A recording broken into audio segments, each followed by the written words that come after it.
নমস্কার বন্ধুরা, গল্প শোনার আসরে সকলকে আবারও স্বাগত। আজকে শোনাব কবিগুরু রবীন্দ্রনাথ ঠাকুরের লেখা একটি ছোট গল্প, পোস্টমাস্টার। প্রথম কাজ আরম্ভ করিয়াই উলাপুর গ্রামে পোস্টমাস্টারকে আসিতে হয়। গ্রামটি অতি সামান্য, নিকটে একটি নীলকুঠি আছে, তাই কুঠির সাহেব অনেক জোগাড় করিয়া এই নূতন পোস্ট অফিস স্থাপন করাইয়াছে। আমাদের পোস্টমাস্টার কলিকাতার ছেলে। জলের মাছকে ডাঙায় তুলিলে যেরকম হয়, এই কণ্ঠগ্রামের মধ্যে আসিয়া পোস্টমাস্টারেরও সেই দশা উপস্থিত হইয়াছে। একখানি অন্ধকার আটচালার মধ্যে তাহার আপিস, অদূরে একটি পানা পুকুর এবং তাহার চারিপাড়ে জঙ্গল। কুঠির গোমস্তা প্রভৃতি যে সকল কর্মচারী আছে, তাহাদের ফুরসত প্রায় নাই এবং তাহারা ভদ্রলোকের সহিত মিশিবার উপযুক্ত নহে। বিশেষত কলিকাতার ছেলে ভালো করিয়া মিশিতে জানে না।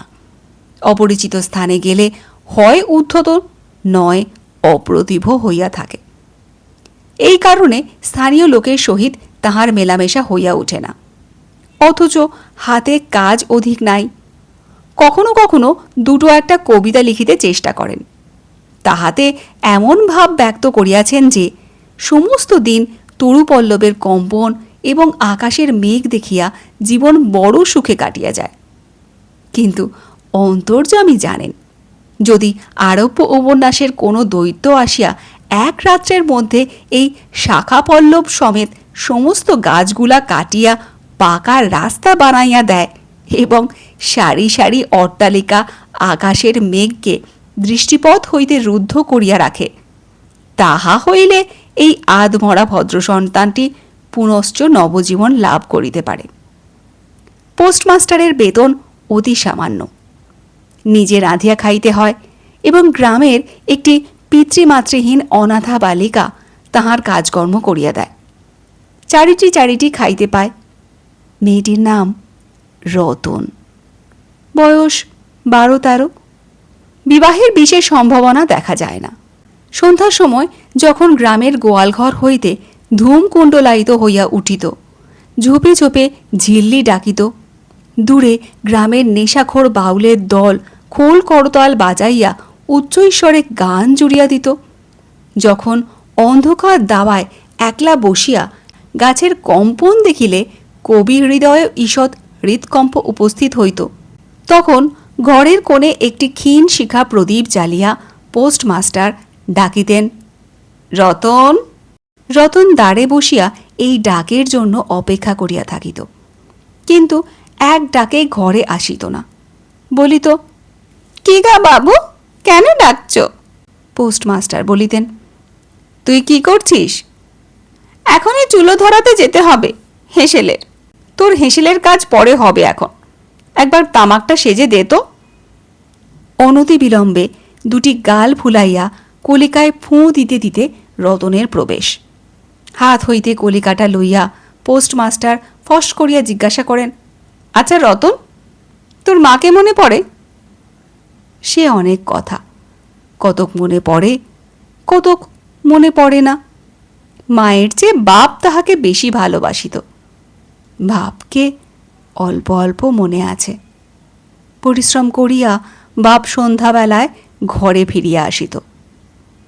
তাহারই মধ্যে দৈবাত দুটি একটি সন্ধ্যা তাহার মনে পরিষ্কার ছবির মতো অঙ্কিত আছে। এই কথা হইতে হইতে ক্রমে রতন পোস্টমাস্টারের পায়ের কাছে মাটির উপর বসিয়া পড়িত। মনে পড়িত তাহার একটি ছোট ভাই ছিল। বহু পূর্বেকার বর্ষার দিনে একদিন একটা ডোবার ধারে দুইজনে মিলিয়া গাছের ভাঙা ডালকে ছিপ করিয়া মিছিমিছি মাছ ধরা খেলা করিয়াছিল। অনেক গুরুতর ঘটনার চেয়ে সেই কথাটাই তাহার মনে বেশি উদয় হইত। এইরূপ কথা প্রসঙ্গে মাঝে মাঝে বেশি রাত হইয়া যাইত। তখন আলস্যক্রমে পোস্টমাস্টারের আর গাঁধিতে ইচ্ছা করিত না। সকালের বাসি ব্যঞ্জন থাকিত এবং রতন তাড়াতাড়ি উনুন ধরাইয়া খান কয়েক রুটি সেঁকিয়া আনিত। তাহাতেই উভয়ের রাত্রের আহার চলিয়া যাইত। একদিন সন্ধ্যাবেলায় সেই বৃহৎ আটচালার কোণে আপিসের কাঠের চৌকির উপর বসিয়া পোস্টমাস্টারও নিজের ঘরের কথা পাড়িতেন। ছোট ভাই, মা এবং দিদির কথা, প্রবাসে একলা ঘরে বসিয়া যাহাদের জন্য হৃদয় ব্যথিত হইয়া উঠিত তাহাদের কথা, যে সকল কথা সর্বদাই মনে উদয় হয়, অথচ নীলকুঠির গোমস্তাদের কাছে যাহা কোনো মতেই উত্থাপন করা যায় না, সেই কথা একটি অশিক্ষিতা ক্ষুদ্র বালিকাকে বলিয়া যাইতেন। কিছুমাত্র অসঙ্গত মনে হইত না। অবশেষে এমন হইল, বালিকা কথোপকথনকালে তাহার ঘরের লোকদিগকে মা, দিদি, দাদা বলিয়া চিরপরিচিতের ন্যায় উল্লেখ করিত। এমনকি তাহার ক্ষুদ্র হৃদয়পটে বালিকা তাহাদের কাল্পনিক মূর্তিও চিত্রিত করিয়া লইয়াছিল। একদিন বর্ষাকালে মেঘমুক্ত দ্বীপ্রহরে ঈষৎ তপ্ত সুকোমল বাতাস দিতেছিল। রৌদ্রে ভিজা ঘাস এবং গাছপালা হইতে এক প্রকার গন্ধ উত্থিত হইতেছিল।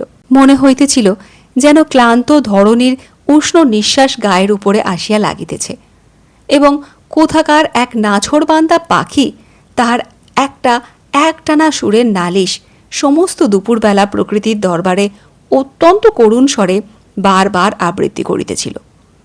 পোস্টমাস্টারের হাতে কাজ ছিল না।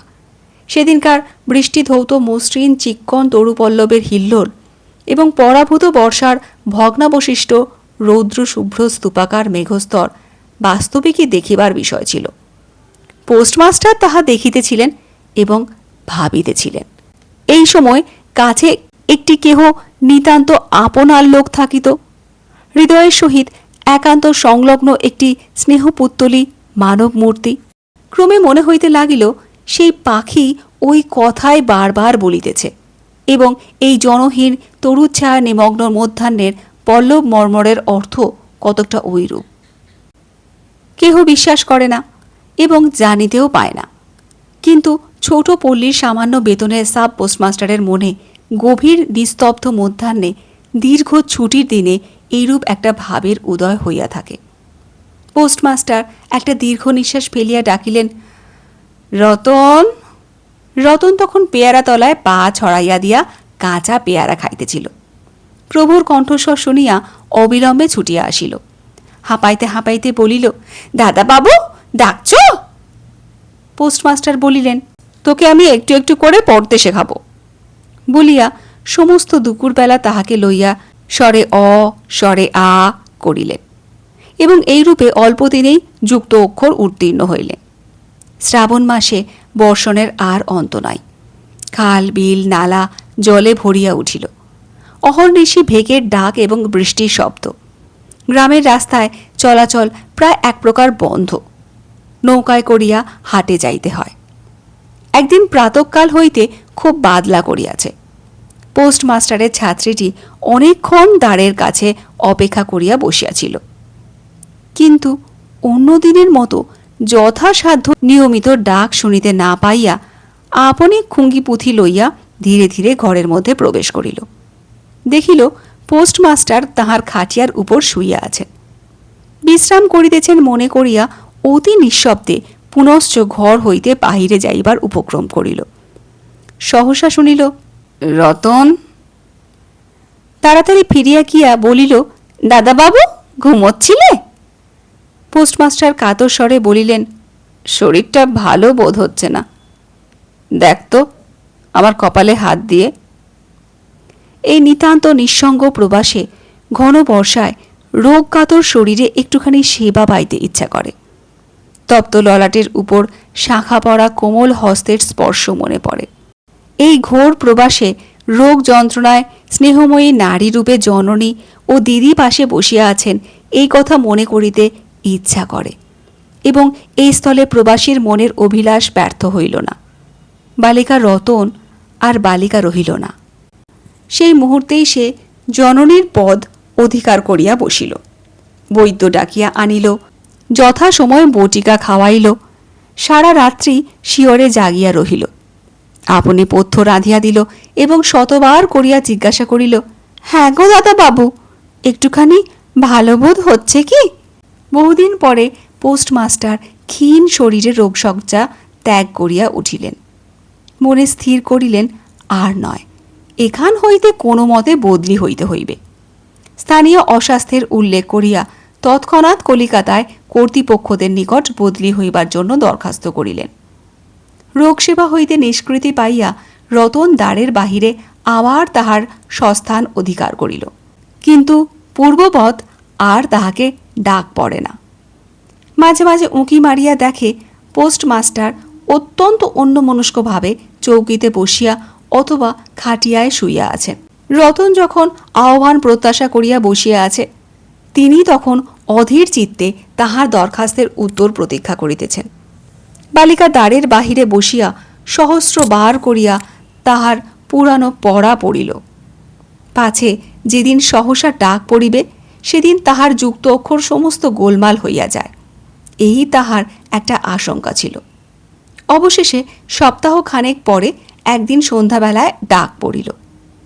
উদ্বেলিত হৃদয়ে রতন গৃহের মধ্যে প্রবেশ করিয়া বলিল, দাদাবাবু, আমাকে ডাকছিলে? পোস্টমাস্টার বলিলেন, রতন, কালই আমি যাচ্ছি। কোথায় যাচ্ছ দাদাবাবু? বাড়ি যাচ্ছি। আবার কবে আসবে? আর আসব না।